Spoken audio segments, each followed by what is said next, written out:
Bienvenue sur la chaîne de l'unité pastorale de Stockel-au-Bois. Pour ceux qui ne peuvent aller à la messe, pour ceux qui sont loin de nous, pour ceux qui souhaitent réentendre ce qui s'est dit à la messe, le méditer et le prier, nous avons le plaisir de vous présenter la vidéomélie de ce dimanche, dite par l'abbé Philippe Mahoué. Bonne vidéo, bonne homélie.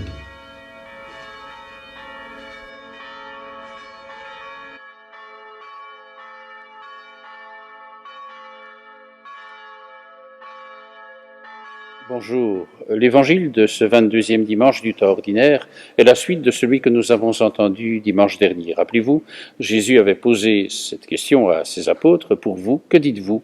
Pour vous, qui suis-je » Et Pierre, au nom des apôtres, avait répondu, « Tu es le Christ, le Fils du Dieu vivant. » Voici la suite dans l'évangile toujours de Jésus-Christ selon saint Matthieu. En ce temps-là, Jésus commença à montrer à ses disciples qu'il lui fallait partir pour Jérusalem, souffrir beaucoup de la part des anciens, des grands prêtres, des scribes, être tué et le troisième jour ressusciter. Pierre, le prenant à part, se mit à lui faire de vives reproches. « Dieu t'en garde, Seigneur, cela ne t'arrivera pas. » Mais lui, se retournant, dit à Pierre, « Passe derrière moi, Satan. Tu es pour moi une occasion de chute, tes pensées ne sont pas celles de Dieu, mais celles des hommes. » Alors Jésus dit à ses disciples, « Si quelqu'un veut marcher à ma suite, qu'il renonce à lui-même, qu'il prenne sa croix et qu'il me suive. Car celui qui veut sauver sa vie la perdra, mais celui qui perd sa vie à cause de moi la gardera. Quel avantage en effet un homme aura-t-il à gagner le monde entier si c'est au prix de sa vie ? Et que pourra-t-il donner en échange de sa vie ? Car le Fils de l'homme va venir avec ses anges dans la gloire de son Père, alors il rendra à chacun selon sa conduite. » Acclamons cette parole en réécoutant le chant du Credo, Credo, in unum Deum, je crois en un seul Dieu.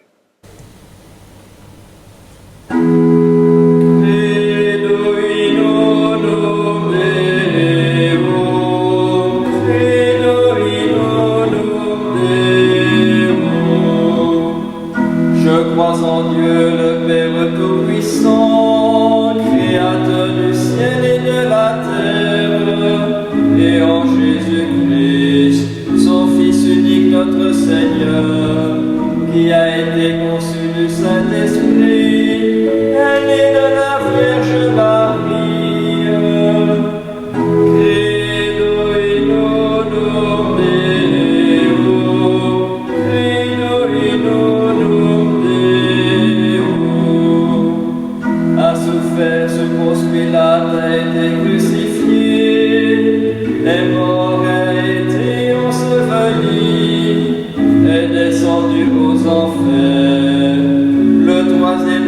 Ressuscité des morts, est monté aux cieux, est assis à la droite de Dieu le Père Tout-Puissant, d'où il viendra juger les vivants et les morts.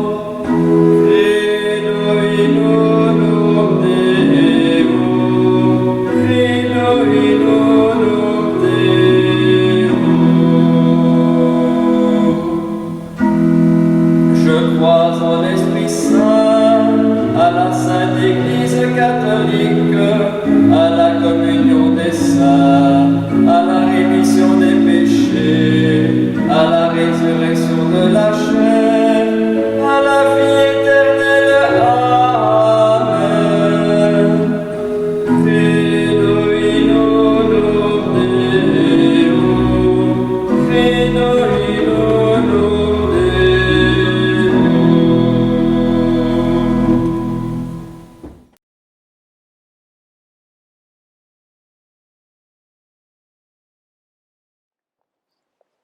Frères et sœurs, je voulais rappeler au début de l'Évangile cet épisode que nous venons d'entendre, la suite de ce que nous avons entendu la semaine dernière, c'est-à-dire la profession de foi de Pierre à Césarée de Philippe.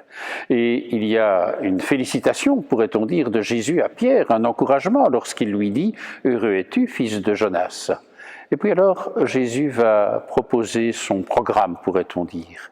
Et alors là, c'est l'incompréhension des apôtres, c'est même comme une sorte de rupture, c'est, pourrait-on dire, un abîme qui se crée entre ce qu'a dit Pierre et ce que Jésus vient dire maintenant, parce qu'ils ne se comprennent plus, au point que Jésus va même jusqu'à dire à Pierre, « Passe derrière moi, Satan, tu es pour moi une occasion de chute ».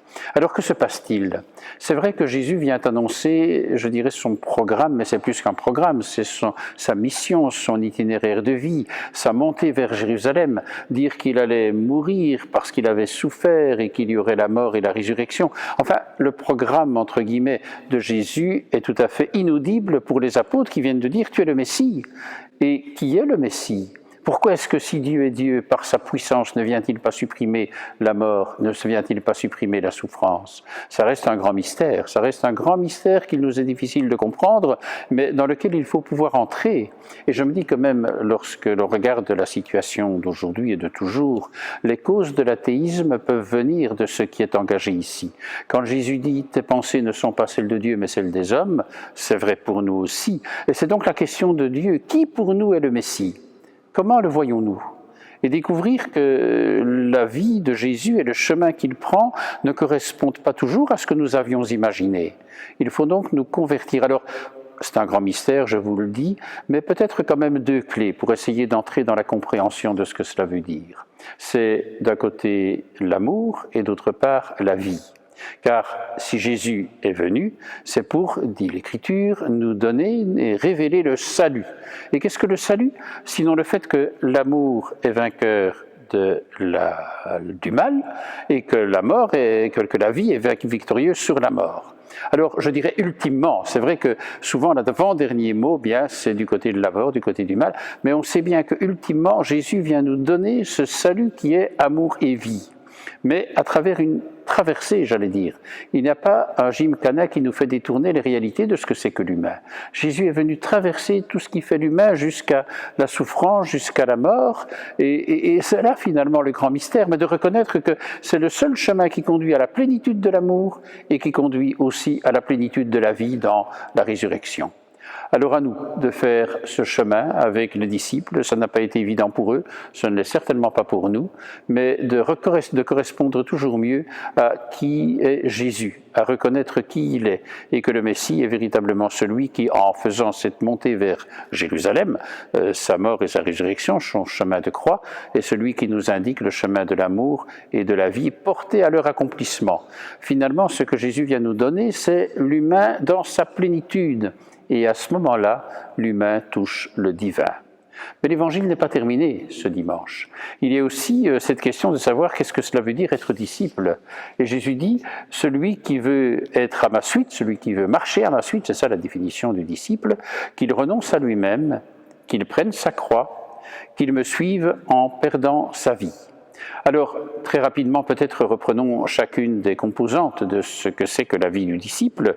Renoncer à lui-même, renoncer à lui-même. Oh, vous savez, on sait beaucoup aujourd'hui ce que cela veut dire de renoncer. Tout le temps du confinement a été un temps de renoncement et ce n'est pas terminé.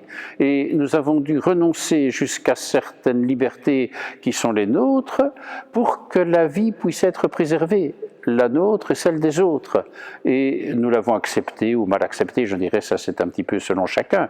Mais le renoncement, qui était le confinement, n'avait de sens que dans cette perspective-là. Ça peut nous aider à comprendre que renoncer n'est pas nécessairement négatif. Alors ça veut dire quoi ici? Mais ça veut dire que finalement le renoncement c'est un choix. C'est le choix d'être disciple. De quoi avons-nous besoin de nous désencombrer pour être libres assez pour faire le chemin qui est celui de Jésus? Alors à nous de voir, c'est différent selon chacun, mais pour chacun il y a un travail de désencombrement, je dirais, qui n'est pas facile, qui est souvent un décapage du cœur, mais qui est toujours porteur de vie. Et puis alors il ajoute qu'il prenne sa croix, prendre sa croix. Ce n'est pas la subir, c'est la prendre. Et de reconnaître que la croix, dans la foi, n'est pas l'éloge de la souffrance. Le seul sens de la croix dans la foi chrétienne, c'est de reconnaître que c'est le chemin qu'a pris Jésus pour aimer jusqu'au bout de ce que c'est qu'aimer. Et lorsqu'on dit qu'il faut prendre sa croix, c'est prendre ce chemin de l'amour. Et le prendre, ne pas le subir, il y a là de nouveau ici un grand acte de liberté, prendre sa croix. Et puis alors finalement, à partir de là, de le suivre en perdant sa vie, suivre Jésus en perdant sa vie. Alors ça veut dire quoi, perdre sa vie? Oh, il y a plusieurs façons de perdre sa vie, c'est vrai, mais peut-être pour comprendre, traduisons souvent, quand nous voyons cette phrase dans l'Évangile, perdre sa vie, par donner sa vie. Et c'est vrai que pour la donner, on la perd quelque part, mais c'est comme ça qu'on la trouve, paradoxalement, et c'est ce que l'Évangile nous dit. Alors vous voyez, la réalité de l'Évangile, elle est proche de l'expérience que nous pouvons faire, de redécouvrir aujourd'hui qu'en donnant sa vie, finalement, on retrouve le chemin du disciple.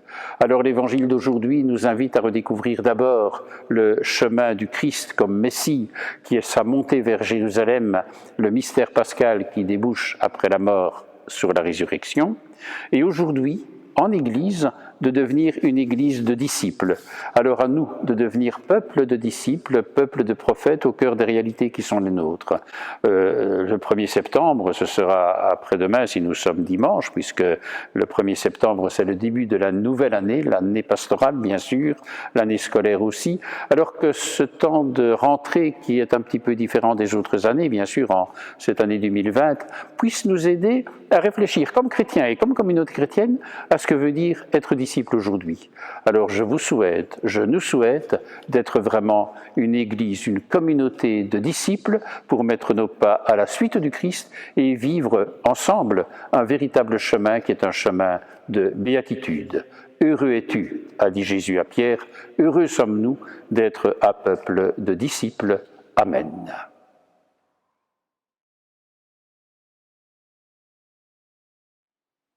Concluons par la prière, bien sûr. Dieu puissant, de qui vient tout don parfait, enracine dans nos cœurs l'amour de ton nom. Resserre nos liens avec toi pour développer ce qui est bon en nous. Veille sur nous avec sollicitude pour protéger ce que tu as fait grandir. Nous te le demandons par Jésus le Christ, notre Seigneur. Amen. Que cette prière soit bien actuelle au cœur d'un temps de rentrée, de reprise. Je vous souhaite bien sûr une bonne reprise à tous ceux qui reprennent l'école, le travail, un temps normal pourrait-on dire, mais ce qui n'est pas tout à fait normal non plus, alors que dans ce temps d'incertitude, nous devenions, comme je vous le disais au terme de l'homélie, un véritable peuple de disciples et de prophètes. Alors oui, que le Seigneur nous bénisse, qu'il nous garde dans sa paix, lui qui est Père, Fils et Saint-Esprit. Amen. Restons et allons dans la paix du Christ. Nous rendons grâce à Dieu. Je vous souhaite une bonne journée.